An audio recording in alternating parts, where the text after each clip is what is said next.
YouTube को आप छान मारिएगा, शायद ही ऐसा आपको प्रोग्राम कहीं पर मिले, शायद ही आपको किसी ने ऐसा बताया हो। मैं आज वो आपको बताने वाला हूं जो आज तक किसी ने और या फिर आपने सुना ही नहीं होगा। आज इस प्रोग्राम को जब आप पूरा शुरू से लेके मैं आप देखिए, आप जब देखेंगे ना तभी आप समझेंगे। अभी तो आप सबको कहता है पूरा प्रोग्राम देखिए, पूरा प्रोग्राम देखिए, लेकिन जब आप देखेंगे और जब अंत पर पहुंचेंगे ना, इस प्रोग्राम के एंड पर, तब आप अपने बारे में और साथ ही साथ में कभी भी आपको पूरे जिंदगी में परेशानी हो ही नहीं सकती। ये लिख कर रख लीजिएगा। वो चीज आज हम आपको बताने वाले हैं, यानी कि सत्य से आपको परिचित कराने वाले हैं। भाई मुझे क्या पता आपके साथ क्या घटना घट रही है, क्या नहीं हो रहा है, ये मैं थोड़ी बोल रहा हूं, ये बोल रहा है ज्योतिष शास्त्र। प्रिय वृश्चिक राशि के दर्शकों, आज हम जो चर्चा करने वाले हैं, जो आपको समझाने वाले हैं, वो आपको हम समझाने वाले हैं केतु महाराज के बारे में। यही 29 मार्च को केतु महाराज अपने नक्षत्र माघा में पहुंच रहे हैं, और माघा की जो राशि है वह सिंह है। ये नक्षत्र पितरों का नक्षत्र है, अर्थात आपको पितरों से भी आशीर्वाद यही 29 मार्च से लेकर 5 दिसंबर तक रहेगा।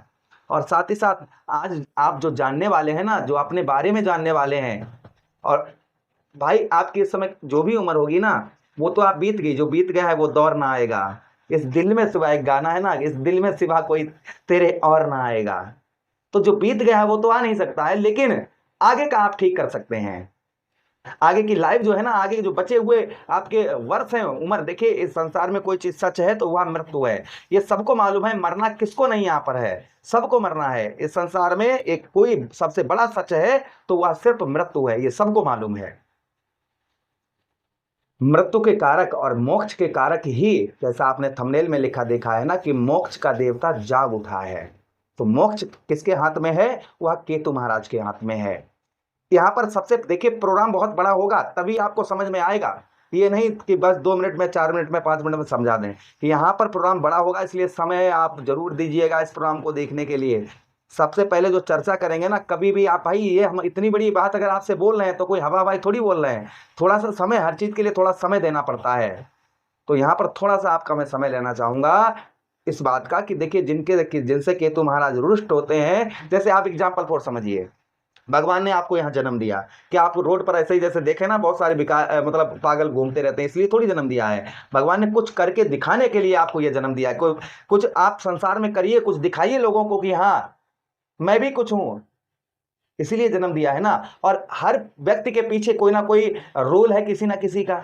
जैसे आप है ना, आपकी आपकी शादी हो गई तो आपके बच्चों के लिए आपका क्या रोल है, आपकी पत्नी के लिए आपके क्या रोल है। वहीं पर अगर शादी नहीं हो तो आपके माता पिता के लिए क्या रोल है, आपके भाई बहनों की ओर क्या रोल है, आपका रिश्तेदारों की, आपके मित्र यारों पर क्या रोल है आपका। तो हर किसी ना किसी का रोल होता है। अब कुछ ऐसे भी आपके इस जीवन काल में लोग होंगे, आपके रिश्तेदार हो सकते हैं, आपके पत्नी हो सकती है, पत्नी तो नहीं, ज्यादातर 99% नहीं, 1% होता है, कि कोई ना कोई आपसे रुष्ट जरूर होगा, कोई ना कोई आपसे नाराज जरूर होगा। आपकी जितनी, जहां तक आपकी परिचय है, किसी ना किसी से तो आपकी लड़ाई चलती ही चलती होगी, और जिससे लड़ाई चलती होगी उसकी हेल्प भी नहीं मिलेगी।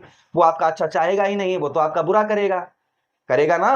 तो ऐसे ही जब कोई ग्रह आपसे रुष्ट होता है, कोई ग्रह आपसे नाराज होता है, तो उसके अशुभ प्रभाव भी आपके ऊपर पड़ते हैं, क्योंकि उसका नवग्रहों में सब ग्रहों का कोई ना कोई रोल होता है। तो देखिए केतु महाराज का क्या रोल आपके जीवन में है, वो आपसे रुष्ट हैं या आपसे प्रसन्न हैं, वो ये पहले समझिएगा। ये कैसे आप समझेंगे, जब हम बताएंगे तभी आपके समझ में आएगा। तो ध्यान से सुनिएगा, पहले शुभ केतु के प्रभाव सुनिए। अगर केतु महाराज आपसे शुभ हैं, केतु महाराज आपके लाइफ में, केतु महाराज का रोल अच्छा चल रहा है, तो ये शुभ प्रभाव आपके ऊपर पड़ रहे होंगे।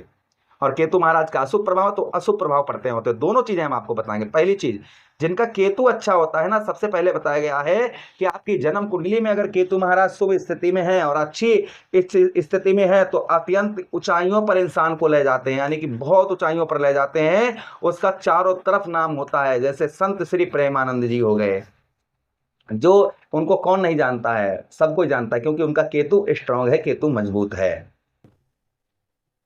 जिनका केतु अच्छा होता है वह व्यक्ति धर्म के कार्यों में, आध्यात्मिकता के कार्यों में हमेशा झुकता रहता है। यानी कि सबसे पहले धर्म के कार्यों में, जहां पर भी कोई धर्म का कार्य हो रहा होगा तो आप अगर वहां पर सम्मिलित होते हैं, वहां पर जाते हैं और धर्म के कार्य में हाथ बटाते हैं या वहां पर दान दक्षिणा करते हैं, जो भी आपके भाव है, कहते हैं ना, एक दोहा कहा गया कि भावना में भाव नहीं, वो भावना बेकार है, और भावना में भाव है तो भव से बेड़ा पार है।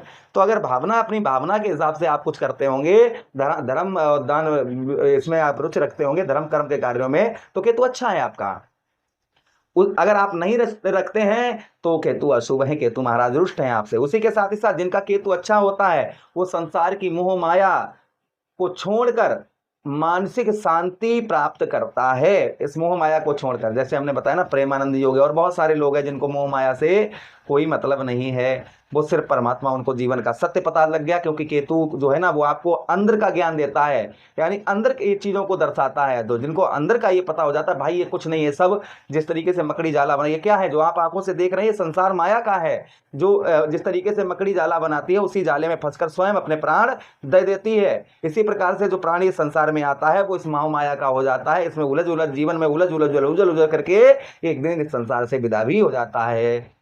इसलिए कहा गया है कि केतु जिनका शुभ होता है वो फिर उसे अंदरूनी ज्ञान हो जाता है, वो जान जाता है परमात्मा क्या है। उसी के साथ ही साथ केतु महाराज को बताया गया है कि जिनका केतु अच्छा होता है उसकी कुशाग्र वृद्धि होती है, उसकी बुद्धि उत्तम अच्छी होती है। ऐसे व्यक्ति जो है ना, उनकी छठी इंद्री जागृत हो जाती है। जैसे हमारे मित्र श्री कृष्ण जो शास्त्री है ना, धीरेन्द्र कृष्ण शास्त्री जी, उनकी छठी इंद्री जागृत है। ऐसे बहुत सारे और भी लोग हैं जिनकी छठी इंद्री जागृत है। छठी इंद्री क्या है वो पहले थोड़ा सा समझ लीजिए। छठी इंद्री जिनकी जागृत होती, छठी जो इंद्री होती है हमारी ना, वो जागृत होती है तो हमें आगे की होने वाली घटनाओं के बारे में पहले ही पता लग जाता है। या किसी के साथ कोई घटना अशुभ होने वाली है या कुछ उसके साथ होने वाला है तो हमें पहले ही पता लग जाता है। तो ये केतु है, ये जो है ना, छठी इंद्री जब एक्टिवेट होती है तो कहीं ना कहीं उनको ये चीजें पता लग जाती हैं। उसी के साथ ही साथ जिनका केतु अच्छा, उन लोगों को ज्योतिष शास्त्र में, तंत्र मंत्र, रहस्यों को सुलझाने में माहिर होते हैं। यानी कोई भी चीज है ना, किसी से सुलझ नहीं रही है तो वो तुरंत सुलझा देंगे, तुरंत ही उसका आंसर बता देंगे, उनको ज्ञान होता है जिनका केतु अच्छा होता है। केतु जिनका अच्छा होता है उसे अचानक धन लाभ और सफलता भी प्राप्त होती है। जैसे कि जिनका केतु अच्छा होता है, केतु आपके तीसरे भाव में हो, छठे भाव में है और एकादश भाव में हो तो अचानक से धन का लाभ होता है, अचानक से आपके पद में प्रमोशन, सैलरी बढ़ती है, अचानक से आपके कार्य जो है ना वो बनने बहुत जल्दी प्रारंभ हो जाते हैं। किंतु यहाँ पर केतु जिनका अच्छा होता है उन पर शत्रुओं पर भी विजय प्राप्त होती है। जिनका केतु अच्छा होता है ना, उसे बहुत जल्दी और आसान तरीके से शत्रुओं पर भी विजय प्राप्त हो जाती है। कैरियर में अचानक बड़ा पद या सम्मान प्राप्त होता है, उसको विदेश से उत्तम अच्छा लाभ होता है, विदेश यात्राएं भी उसकी होती हैं, साथ ही साथ में लाभ भी उसको उत्तम अच्छा होता है जिनका केतु अच्छा होता है। तो ये शुभ केतु के आपने शुभ केतु के जो प्रभाव है उनके बारे में समझा। आप समझिए जिनका केतु अशुभ होता है उन पर क्या केतु के लक्षण होते हैं, उसके बाद हम चर्चा करेंगे। आपके 10वें भाव पर केतु महाराज यही माघा नक्षत्र में पहुंचेंगे 29 मार्च से लेकर 5 दिसंबर तक, फिर हम इस बात की चर्चा करेंगे। देखिए थोड़ी देर और समय लेना चाहूंगा। जिनका केतु अशुभ होता है ना, ज्योतिष शास्त्र में केतु को मोक्ष का कारक माना गया है, लेकिन यदि एक कुंडली में अशुभ या नीच स्थिति में हो, इसे कष्टकारी छाया ग्रह भी माना जाता है। केतु का जो है ना, केतु जो है ना, भ्रम पैदा करता है, कंफ्यूजन पैदा करता है। सबसे पहले केतु का यहाँ जो है कुछ मुख्य लक्षण है अशुभ केतु के। शरीर में अगर केतु आपके अशुभ होंगे तो ना, तो आपको जो है ना चर्म रोग आपको बहुत ज्यादा परेशान करेंगे। स्किन से संबंधित समस्याएं जैसे चर्म रोग, फोड़ा, फुंसी, खाज, खुजली, ये चीजें आपको बहुत ज्यादा परेशान करेंगी। उसी के साथ ही साथ में जिनका केतु अच्छा होता अशुभ होता है, उसको स्किन से संबंधित, वो स्वयं अपने आप को आईने में देखे तो अपने आप को पसंद नहीं करता है, जिनका अशुभ केतु होता है। उसी के साथ ही साथ में केतु जो है ना हमेशा भ्रमित रखता है, कंफ्यूज व्यक्ति को रखता है। निर्णय लेने में वह कमजोरी महसूस करता है और जब भी निर्णय लेता है तो उसे उसके निर्णय से उसको असफलता ही प्राप्त होती है। जिनका केतु अशुभ होता है उसे पैरों में चोट लगती है बहुत ज्यादा। उसी के साथ ही साथ में रीढ़ की हड्डी से रिलेटेड परेशानियां होती हैं और पीठ से संबंधित यानी कि पीठ में कोई ना कोई दर्द या कमर दर्द, ये बहुत ज्यादा पेन उसको परेशान करता है। परिवार में भी केतु महाराज को माना गया है कि अशुभ केतु परिवार के सदस्यों से, विशेषकर भाइयों से या पिता से वैचारिक मतभेद हमेशा ही केतु महाराज बनवाते हैं। वहीं पर संतान के कुछ मामले में संतान की प्राप्ति में बाधा, संतान के स्वास्थ्य को लेकर चिंता बनी रहती है, यानी कि या तो संतान ही नहीं होगी और संतान होगी तो संतान जो है ना वो बीमार रहती है, उसकी चिंता आपको हमेशा लगी रहती है। व्यक्ति को अपने करीबी लोगों से अचानक से विश्वासघात होता है या उनसे धोखा प्राप्त होता है, जिनका केतु अशुभ होता है। उसी के साथ ही साथ में आर्थिक तंगी में भी बताया गया है कि व्यापार में अगर केतु आपका अशुभ होगा तो व्यापार में अचानक से आपको घाटा होगा। बनी बनाई डील आपकी यानी फाइनल डील होने के बाद भी अंतिम समय पर टूट जाएगी। उसी के साथ ही साथ में व्यक्ति का एक काम को छोड़कर बार बार दूसरे काम की ओर भागता है, जिससे करियर में स्थिरता नहीं रहती है, एक जगह पर रुककर कार्य नहीं कर पाता है। वह कहीं ये करो, कहीं वो करो, कहीं ऐसा करो, कहीं वैसा करो, ये सब लगा रहता है। अचानक कोर्ट कचहरी के चक्कर लगते हैं या झूठे मुकदमे वगैरह लग जाते हैं। अपयश, उसको अपयश लगते हैं, यानी कि झूठे लोग जो है ना उस पर झूठे इल्जाम आरोप लगाते हैं, जिनका केतु अशुभ होता है। अच्छा, उसी के साथ ही साथ केतु को रिश्तों में, ये तो प्रभाव शुभ और केतु महाराज के अशुभ प्रभाव को जाना। अब जिन पर अशुभ प्रभाव है तो केतु महाराज को ठीक कैसे किया जाए वो हम आपको आगे बताएंगे। यहाँ पर देखिए ज्योतिष शास्त्र में केतु महाराज को और बताया गया है। क्या बताया गया? केतु को लेने वाला भी बताया गया है और देने वाला भी बताया गया है। लेने वाले में आपके जो बताया गया है वो आपका दामाद हो गया, आपका भांजा हो गया। भाई दामाद कोई कष्ट होता है ना तो फोन करता है, पापा मैं इस समय प्लीज मेरी हेल्प करिए, मैं इस समय बहुत परेशान हूँ, तो आपको मजबूरन उनकी हेल्प करनी पड़ती है। या भांजा होता होगा तो मामा यार आप बहुत इस समय बहुत परेशान चल रहे हैं, प्लीज हेल्प करो मामा यार, तो आपको उसकी हेल्प करनी पड़ती है, उसको देना पड़ता है। तो क्या हो गए? वो केतु हो गए। और वहीं पर आपको देने वाले कौन हो गए? ये तो आपसे लेने वाले हो गए। आपको देने वाले आपका साला हो गया, आपका मामा हो गया। मामा के भाई को आपको दिक्कत होगी ना, मामा से फोन करो, यार मामा यार इस समय बहुत ज्यादा प्रॉब्लम में चल रहे हैं, इस समय बहुत ज्यादा समस्याओं में चल रहे हैं, प्लीज मामा हेल्प करिए यार।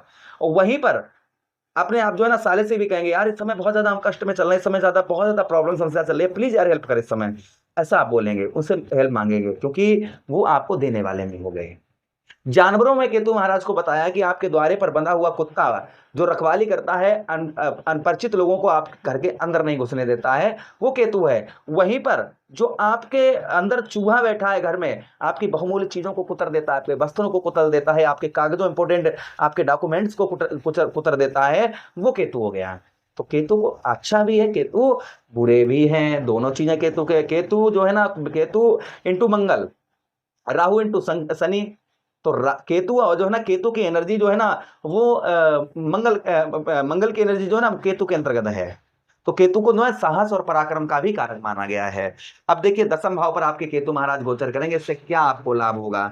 दसम भाव पर आपके केतु महाराज आपके गोचर करेंगे, जिससे आपको कैरियर से संबंधित, व्यापार से संबंधित जो आपको स्थिरता नहीं हो रही थी, यानी कि ये काम करें वो काम करें, ऐसा कर लें वैसा कर लें, तो आप जो है ना एक काम को अपने व्यवसाय के क्षेत्र में एक चीज पर ध्यान बहुत ज्यादा फोकस लगाते हुए नजर आएंगे और संभवतः ही उसको पूर्ण करते हुए भी नजर आएंगे, और उसमें लाभ भी आपको व्यवसाय के अंतर्गत, व्यापार के अंतर्गत होता हुआ नजर आएगा। साथ ही साथ में आर्थिक स्थिति जो आपकी काफी लंबे समय से आपकी डगमगाई हुई थी, आर्थिक स्थिति आपकी काफी समय से आपकी खराब चल रही थी, तो आपकी आर्थिक स्थिति में भी काफी सुधार आपके इस बीच में केतु महाराज लाते हुए नजर आएंगे। ये भी प्रभाव केतु महाराज का आपके ऊपर संभवतः ही आपको देखने को मिलेगा। उसी के साथ ही साथ आगे हम चर्चा करते हैं केतु महाराज की, जो और प्रभाव केतु महाराज का आपके ऊपर आपको देखने को मिलेगा दसम भाव पर। राजनीतिक क्षेत्र में मान सम्मान प्राप्त होता हुआ नजर आएगा। गूढ़ विद्याएं से अगर आप जो है ना कोई ऐसी विद्या से जुड़े हुए हैं, गूढ़ विद्या से, जैसे ज्योतिष शास्त्र या तंत्र मंत्र या फिर अन्य कोई पूजा पाठ के, आप जो है ना आप जैसे कोई पुजारी है मंदिर के, तो आपका बहुत अच्छा जो है ना आपका इस समय पर बहुत अच्छा जो है भगवान के प्रति श्रद्धा बढ़ती हुई नजर आएगी। और कहते हैं कि प्रभु इतना दीजिए, कहा गया, एक दोहा कहेगी, प्रभु इतना दीजिए जामै कुटुम्ब समाए, मैं भी भूखा ना रहूं और संत न भूखा जाए। तो ऐसा ही कहीं ना कहीं देखने को आपको मिलेगा। उसी के साथ ही साथ आपका दसम भाव पिता का स्थान होता है, तो पिता की ओर से भी काफी उत्तम अच्छा आपको लाभ होता हुआ नजर आएगा। उनकी तरफ से काफी उत्तम अच्छी हेल्प भी आपको संभवतः ही प्राप्त होती हुई नजर आएगी। तो ये प्रभाव केतु महाराज के संभवतः ही हमारे वृश्चिक राशि के दर्शकों पर देखने को मिलेंगे। किसी पर ज्यादा हो सकते हैं, किसी पर कम हो सकते हैं। जिस प्रकार से आपकी कुंडली में केतु महाराज बैठे होंगे वैसा ही प्रभाव आपके ऊपर देखने को मिलेगा। ज्यादा जानने के लिए अपने बारे में आप कुंडली का परामर्श हमसे करवा सकते हैं, नंबर दिया गया है। उसी के साथ ही साथ केतु महाराज को प्रसन्न करने के लिए क्या उपाय करने चाहिए? तो देखिए, काले और सफेद रंग के कुत्ते को आप प्रतिदिन बिस्कुट और थोड़ा सा भोजन अपने भोजन में से निकाल कर दीजिए। आप तो बिस्कुट डाल सकते हैं या फिर आप अपने भोजन में से थोड़ा सा भोजन निकाल कर काले या सफेद कुत्ते को खिलाइए। गणेश जी की आराधना करिए, गणेश जी की आप आराधना करिए, इससे भी केतु महाराज का प्रभाव उत्तम अच्छा रहता है। ओम गणपतये नमः, इसका जप करिए जितना हो सके। उसी के साथ ही साथ में आप कंबल या लोहे की वस्तुएं दान करिए शनिवार के दिन, इससे भी एक शुभ प्रभाव होता है। आप जो है ना किसी मंदिर में, मंदिर के कोने में आप दुरंगा झंडा काला और सफेद ऐसा लगाइए, इससे भी केतु महाराज का प्रभाव उत्तम अच्छा रहता है। माथे पर और नाभि पर केसर का तिलक लगाइए, इससे आपको मानसिक शांति मिलेगी केतु महाराज की ओर से। आटे की गोलियां बनाकर बुधवार के दिन आप मछलियों को डालिए, इससे भी केतु महाराज का प्रभाव उत्तम अच्छा रहता है। ओम केतुवे नमः, इस मंत्र का जप करिए, इससे भी केतु महाराज का प्रभाव उत्तम अच्छा रहता है। उसी के साथ ही साथ आप क्या कर सकते हैं, केतु दशांक नाम का पाठ करें, इससे भी केतु महाराज का प्रभाव उत्तम अच्छा रहता है। आप सिद्ध शिवलिंग पर काले और सफेद तिल चढ़ाइए, इससे भी केतु महाराज का प्रभाव उत्तम अच्छा रहता है। तो ये इसमें से जो भी आपको उपाय अच्छे लगे और जो साधारण लगे वो आप कर सकते हैं। तो आशा कर रहे हैं मेरे द्वारा अगर समझाने का तरीका मेरा अच्छा लगा हो तो प्लीज लाइक जरूर कर दीजिएगा, चैनल को जरूर सब्सक्राइब कर लीजिएगा और यह प्रोग्राम अपने मित्र यारों के पास शेयर कर दीजिए। मैं आदेश दीजिएगा किसी अन्य प्रोग्राम में पुनः वेट करेंगे, तब तक के लिए राधे राधे, हरे कृष्णा, प्रणाम।